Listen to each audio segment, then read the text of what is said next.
ठीक है बेटे, अगले न्यूमेरिकल की तरफ बढ़ते हैं।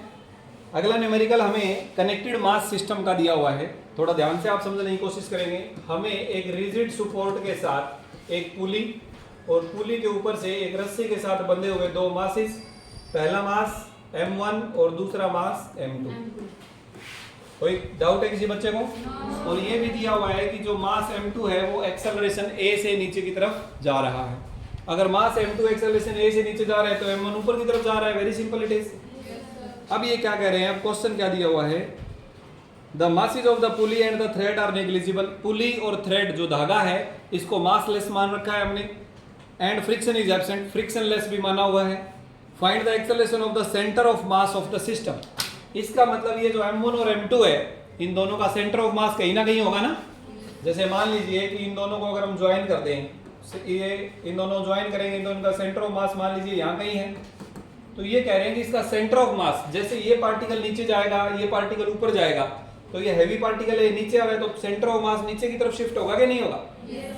इतनी बात समझ आ रही है कि नहीं आ रही? मान लीजिए कि थोड़ी देर बाद में m2 यहाँ आ गया और m1 यहाँ आ गया, तो हैवी मास नीचे आ गया तो सेंटर ऑफ मास हैवी मास की तरफ शिफ्ट होगा कि नहीं होगा इस लाइन पर? तो अब हमें ये बताना है, क्वेश्चन हमारा ये है कि सेंटर ऑफ मास का एक्सेलरेशन निकालिए। सेंटर ऑफ मास का क्या निकालिए बेटे? एक्सेलरेशन। अब हमारा ये जो क्वेश्चन है ये question motion of centre of मास से रिलेटेड हो गया। किससे रिलेटेड हो गया बेटे? मोशन ऑफ सेंटर ऑफ मास। तो हम साथ में ही ये टॉपिक भी स्टडी कर लेते हैं। मोशन ऑफ सेंटर ऑफ मास, हमारे दो काम हो जाएंगे, टॉपिक भी हो जाएगा, न्यूमेरिकल भी हो जाएगा। कोई दिक्कत तो नहीं किसी बच्चे को? तो देखो बेटे, मोशन ऑफ सेंटर ऑफ मास से रिलेटेड बात करते हैं। मोशन से पहले हम सेंटर ऑफ मास की पोजीशन की बात कर रहे हैं। आर सेंटर ऑफ मास आप बच्चे पहले से जानते हैं कि हम इस प्रकार से लिख सकते हैं, टू पार्टिकल सिस्टम का।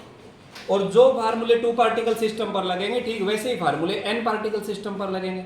पार्टिकल आप 2, 3, 4, 5, 6 कितने भी लीजिए, फार्मूला विल नॉट चेंज। मान लो 3 है तो इसकी जगह क्या आ जाएगा? Plus m3r3 divided by m3। ये चीज और जुड़ जाएगी इसमें। ठीक है, अब देखो बेटे ये पोजीशन है।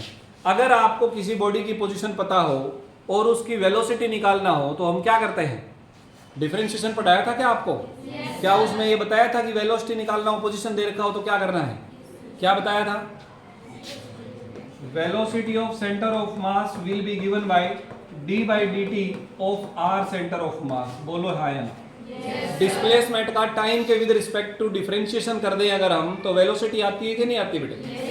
तो आपके पास वेक्टर में दे रखा है डिस्प्लेसमेंट, इसका टाइम के साथ डिफरेंशिएशन कर देंगे, क्या आ जाएगा? वेलोसिटी आ जाएगा। अब d/dt of r centre of मास की जगह जो भी हमारे पास फार्मूला है वो लिख देंगे हम। जिस बच्चे को अगर कोई भी दिक्कत आए तो वो बीच में ही पूछ लेना कि सर यहाँ बताओ, कोई समझ नहीं आ रहा। ठीक है, इज फाइन। अब ध्यान देना बेटे, ये नीचे जो m1 प्लस m2 है ये तो मास है, और मास तो फिक्स है, ये चेंज होगा नहीं तो इसे बाहर ले ले। तो वेलोसिटी ऑफ सेंटर ऑफ मास बराबर आ जाएगा 1 divided by m1 plus m2। ये तो बाहर आ गया डिफरेंशिएशन से, क्योंकि ये टाइम के साथ नहीं बदलेगा। अब अंदर क्या बचा बेटे? अंदर बचा आपके पास पहले इसका डिफरेंशिएशन m1 r1, फिर दूसरे का डिफरेंशिएशन m2 r2। बोलो यहाँ पर कोई प्रॉब्लम है तो? ठीक है जी, थोड़ा और आगे बढ़ते हैं। तो वेलोसिटी ऑफ सेंटर ऑफ मास बराबर आ जाएगा 1 divided by m1 plus m2 into, यहाँ पर देखो बेटे ये m1 डिफरेंशिएशन से बाहर आ जाएगा और ये क्या रहेगा अंदर? d/dt of r1 plus m2 बाहर आ जाएगा d/dt ऑफ। कोई दिक्कत है? अब बताओ बेटे, velocity of centre of mass is equal to 1 divided by first mass into second mass. ज्यादा होंगे तो यहाँ +1/3 m3 plus m4 plus m5 नीचे आते रहेंगे। क्लियर? m1 बताओ बेटे, ये dr1/dt क्या होगा? r1 क्या रिप्रेजेंट कर रहा है? r1 क्या रिप्रेजेंट कर रहा है बेटे? किसकी position? Position of first particle या पोजीशन ऑफ मास m1। तो इसका अगर टाइम के साथ डिफरेंशिएशन करेंगे तो ये पहले पार्टिकल की वेलोसिटी को रिप्रेजेंट नहीं करेगा क्या? तो ये क्या बन गया बेटे? ये तो ये आपके पास m1 इंटू क्या बन गया? v1 प्लस m2 इंटू, अगर और आगे पार्टिकल होंगे तो और जुड़ते जाएंगे, m3 r3 m4 r4। कोई दिक्कत? तो ये आ गया बेटे velocity of centre of mass का फार्मूला। ये क्या आ गया, वेलोसिटी ऑफ। इसे ऐसे भी लिख सकते हैं, याद रखने में आसानी होगी, m1v1 plus m2v2 divided by m1 plus m2। बोलो यहाँ तक कोई दिक्कत है तो? पक्की बात है ना? तो अगर आपको सेंटर ऑफ मास की वेलोसिटी निकालनी हो तो हम ऐसे निकाल सकते हैं, क्लियर। लेकिन हमें तो इस न्यूमेरिकल में क्या निकालना है, एक्सेलरेशन। तो क्या करें, एक बार फिर से डिफरेंशिएशन, वेलोसिटी का डिफरेंशिएशन करेंगे, क्या आ जाएगा बेटे, एक्सेलरेशन आ जाएगा। चलो जी, तो हमें एक्सेलरेशन ऑफ सेंटर ऑफ मास पता करना है, तो हम क्या कर देंगे, D by D T of velocity of centre of मास। ठीक है जी, बोर्ड से ध्यान नहीं हटना चाहिए किसी बच्चे का, नहीं तो इंफॉर्मेशन गायब हो जाएगी। Velocity of centre of mass का formula m1v1 plus m2v2 divided by m1 plus m2। यहाँ तक ठीक है? वही सेम तरीका डिफरेंशिएशन का, ये नीचे से m1 m2 बाहर आ जाएगा, इन दोनों का डिफरेंशिएशन अलग अलग हो जाएगा, फिर इसमें से फिर m1 बाहर आ जाएगा, dv1 बाई dt बच जाएगा, प्लस m2 बाहर आ जाएगा, dv2 बाई dt बच जाएगा। यहाँ तक कोई दिक्कत है? इस स्टेप को मैं ना लिखूं तुम अपने आप ही लिख लोगे? Yes sir. शाबाश। तो A सेंटर ऑफ मास क्या आ जाएगा बेटे, ध्यान देना, ये जो बाहर आया वो आ गया 1 बाई m1 प्लस m2, और जो अंदर बचा उसका डिफरेंशिएशन करने के बाद जो आया वो आया बेटे m1a1 प्लस m2a2। हाँ या ना? Yes sir. तो क्या मैं इसको वापस से सिंपल करके ऐसे लिख दूं, acceleration of centre of mass is equal to m1a1 plus m2a2 divided by m1 plus m2। हाँ जी, इसमें कोई दिक्कत है? पक्की बात है ना? Yes sir. तो ये आ गया, आगे चलें। अब हम तीन चीजें यहाँ से पढ़ चुके हैं बेटे, कौन कौन सी? एक तो position of centre of mass, formula आ गया m1r1 प्लस m2r2, और ज्यादा होंगे तो जुड़ते जाएंगे, divided by m1 plus m2। फिर हमने पढ़ा बेटे वेलोसिटी ऑफ सेंटर ऑफ मास, मिलता जुलता ही फार्मूला है, सिर्फ पोजीशन की जगह वेलोसिटी लगा देना है। और फिर हमने पढ़ा बेटे एक्सेलरेशन ऑफ सेंटर ऑफ मास, ये भी सेम ही टाइप का फार्मूला है, बस वेलोसिटी को हटा के क्या लगा देना है। यहाँ तक कोई दिक्कत है तो अभी भी पूछ लो बेटे। अब हम किस पर चलते हैं, वापस अपने न्यूमेरिकल पर चलते हैं। वापस किस पर चलते हैं, न्यूमेरिकल। हाँ जी, अब हमारा न्यूमेरिकल क्या कह रहा है, हमारा न्यूमेरिकल ये कह रहा है कि भाई एक मासलेस पुली लिया आपने, मासलेस रस्सी के साथ दो मास लटका दिए, एक m1 और एक m2, और ये नीचे की तरफ एक्सेलरेट कर रहा है, इसका मतलब मास m2 ज्यादा है, इसका मतलब मास m2 क्या है बेटे, ज्यादा है। कोई दिक्कत है यहाँ तक? No sir. अब आपको इसके बेसिक से समझाऊंगे, ऊपर से चलो, बेसिक से। शाबाश। तो देखो बेटे, पहले मास m1 की बात करते हैं। मास m1 का जो वेट है बेटे वो नीचे की तरफ लगेगा m1 जी, और रस्सी में टेंशन ऊपर की तरफ लगेगा T। हाँ या ना? और सिस्टम एक्सेलरेट किधर कर रहा है, ये मास किधर एक्सेलरेट कर रहा है, ऊपर की तरफ। Very good. इस मास m2 का वेट किधर लग रहा है बेटे, कितना वेट, m2 जी। इसमें टेंशन किधर लग रहा है बेटे, रस्सी कनेक्टेड है, एक ही रस्सी है, बीच में कोई और फोर्स नहीं लग रहे, इसलिए टेंशन एक ही लगेगा सब जगह पर रस्सी में। क्लियर हो गया बेटे बात? अगर तो ये मासलेस ना होती स्ट्रिंग फिर अलग बात होती। क्यों? वैसे ये बोर्ड लेवल पर और स्कूल लेवल पर इसे कंसीडर नहीं करते, कॉम्पिटिटिव एग्जाम्स में से क्वेश्चन आते हैं, रस्सी का भी मास होगा, अगर रस्सी का भी मास होगा तो उसका भी वेट मानना पड़ेगा हमें, फिर वो थोड़ा अलग टाइप के क्वेश्चन बनेंगे। लेकिन अगर हमारे पास रस्सी जो है वो मासलेस है तो फिर पूरी स्ट्रिंग में टेंशन एक जितनी होगी हर जगह पे। क्लियर हो गया? देखो बेटे, अब ये जो पहला मास है इसका अगर मैं FBD बनाऊं, फ्री बॉडी डायग्राम, पहले सुना होगा ये नाम? हाँ जी। FBD अगर मैं बनाऊं तो ये हो गया बेटे मास m1। हाँ जी बेटे, वाई। हाँ जी बेटे, ये अगर मास m1 हो गया तो इसका वेट किधर हो गया बेटे, नीचे की तरफ m1 जी, और टेंशन किधर हो गया, ऊपर की तरफ। यस। और हमारे पास ये जो मास है इसका एक्सेलरेशन ऊपर की तरफ है, इसका मतलब नेट फोर्स किधर लग रहा है, ऊपर की तरफ। जिधर नेट फोर्स लगेगा उधर ही तो एक्सेलरेशन होता है बेटे। तो नेट फोर्स F नेट बराबर कितना होगा जी, T माइनस m1 जी। और फोर्स का क्या फार्मूला आता है न्यूटन के दूसरे लॉ से, मास इनटू एक्सेलरेशन। हाँ या ना? तो मास क्योंकि पहला है इसलिए m1a, T माइनस m1 जी। तो यहां से चलो इसे एक बार इक्वेशन नंबर 1 लिख लेते हैं, कोई दिक्कत? अब दूसरे का क्या बना लें, FBD, ऐसा ही बन जाएगा बस। लेकिन क्योंकि दूसरा मास एक्सेलरेशन नीचे की तरफ कर रहे हैं तो इसलिए m2a किसके बराबर आ जाएगा बेटे, m2g माइनस टी। यस और नो? क्या कोई दिक्कत है किसी बच्चे को? यहाँ से टेंशन की वैल्यू निकाल लें हम। यहाँ से टेंशन की वैल्यू देखो बेटे क्या आ जाएगी, ये आ जाएगी m2 कॉमन g माइनस ए। टी उधर ले गया, m2 इधर ले आया, दोनों में से m2 कॉमन ले लिया, अंदर रह गया g माइनस ए। कोई दिक्कत है? यहाँ पर पुट कर दूं मैं टेंशन की वैल्यू। तो m1a is equal to T बराबर आ गया बेटे m2g माइनस m2a और ये वाला minus m1g। Is it okay? हमें एक्सेलरेशन निकालना है। क्या निकालना है? तो ये इधर ले गए हम, ये इधर जाके प्लस में आ जाएगा और एक्सेलरेशन कॉमन आ गया, अंदर बच गया m1 प्लस m2 और g दोनों एक तरफ रख लिया, g कॉमन ले लिया, अंदर क्या बच गया बेटे m2 माइनस।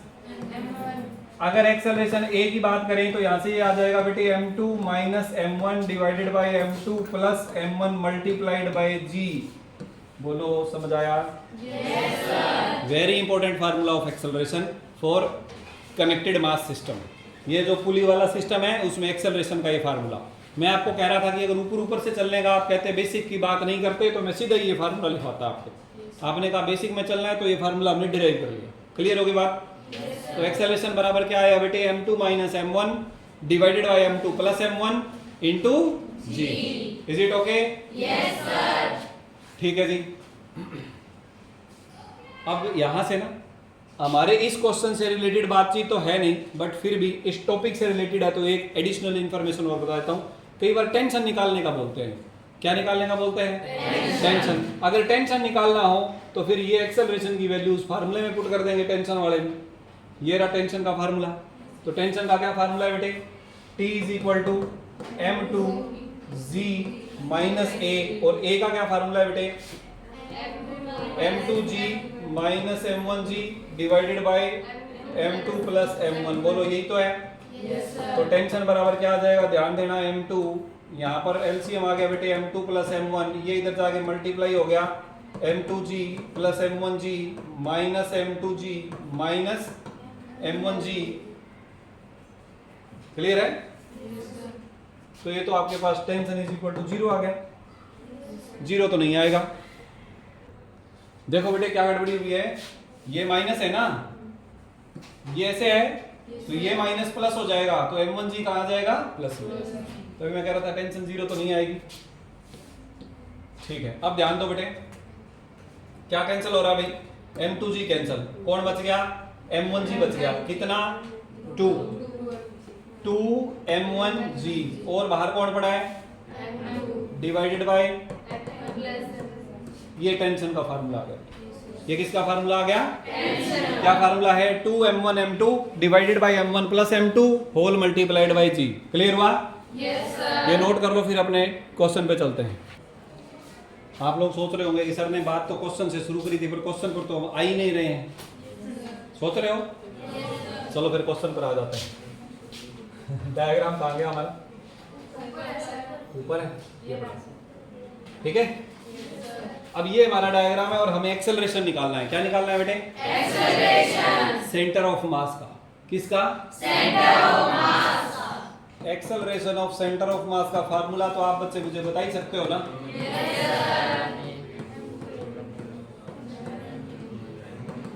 क्या यही फार्मूला है? A1 पहले मास का एक्सेलरेशन, A2 दूसरे मास का एक्सेलरेशन। क्या दोनों मास का एक्सेलरेशन एक जितना ही है? नो। कैसे बेटे? यस, दोनों मास एक ही एक्सेलरेशन से तो अप डाउन हो रहे हैं, एक्सेलरेशन बराबर है। बट ध्यान देना A1 जो है ना वो माइनस A है, ऊपर की तरफ एक्सेलरेट हो रहा है, और A2 जो है वो प्लस A है, नीचे की तरफ एक्सेलरेट हो रहा है। हमने इस डायरेक्शन को पॉजिटिव मान लिया। क्लियर हो गया?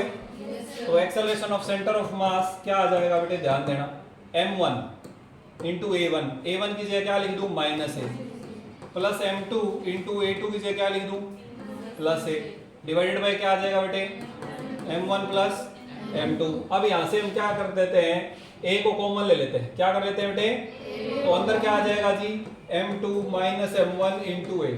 ध्यान देना माइनस का m1 बचा था इसलिए मैंने बाद में लिख दिया उसे, प्लस का m2 था पहले लिख दिया। कोई दिक्कत तो नहीं है किसी बच्चे को? एक्सेलरेशन की वैल्यू आप ऑलरेडी निकाल चुके हो या नहीं निकाल चुके हो? अभी निकाली थी ना बेटे? आप लोगों की आवाज से तो लग रहा है कि समझ नहीं आ रहा आपको, मैं अकेला ही फिजिक्स पढ़े जा रहा हूँ। हाँ जी, ए का क्या निकाला था अभी हमने? m2 minus m1 divided by m2 plus m1 into G. क्या ये एक्सेलरेशन की वैल्यू भी कैलकुलेट करी है? Yes sir. बस फिर हो गया। सेंटर ऑफ मास का एक्सेलरेशन आ गया बेटे, इसका सारे का whole square m2 minus m1 divided by m2 plus m1 सारे का स्क्वायर गुणा में g। ये क्या आ गया बेटे? सेंटर ऑफ मास का एक्सेलरेशन आ गया। सेंटर ऑफ मास का एक्सेलरेशन किस डायरेक्शन में? चलो बताओ शाबाश, किस डायरेक्शन में एक्सेलरेट हो रहा है centre of mass? Centre of mass downward accelerate हो रहा है ना बेटे, जी की डायरेक्शन में। किसकी डायरेक्शन में? जी की डायरेक्शन में। कोई दिक्कत? No sir. अगर ये ऊपर एक्सेलरेट हो रहा होता तो इसी फार्मूले में क्या आ जाता? माइनस आ जाता आगे, फ्रंट में क्या आ जाता? माइनस। क्लियर हुआ? Yes sir. अब आप कहोगे सर इस माइनस m1 को आगे ले लो, माइनस तो आ जाएगा। हम इसको ऐसे भी तो लिख सकते हैं ना, माइनस का m1 प्लस का m2 ले सकते हैं ना, तो माइनस आगे आ जाएगा। फिर क्या सिस्टम ऊपर की तरफ एक्सेलरेट होने लग जाएगा? आरजू आप बताओ, ऊपर की तरफ एक्सेलरेट होगा क्या सिस्टम? हाँ जी। क्यों? क्योंकि बेटे m2 जो है ना वो m1 से बड़ा है, तभी तो m2 की डायरेक्शन में एक्सेलरेट हो रहा है। तो m2 जो है वो m1 से बड़ा है, तो ये क्या हो गया? पॉजिटिव। तो ये सारा पॉजिटिव है, ये नेगेटिव नहीं है। क्योंकि ये पॉजिटिव है तो सेंटर ऑफ मास का एक्सेलरेशन जी की तरफ है। अगर ये होल नेगेटिव हो जाता तो ये जी के ऑपोजिट डायरेक्शन में एक्सेलरेट हो रहा होता। Any doubt to anybody? No sir. समझ आया? Yes sir. शाबाश।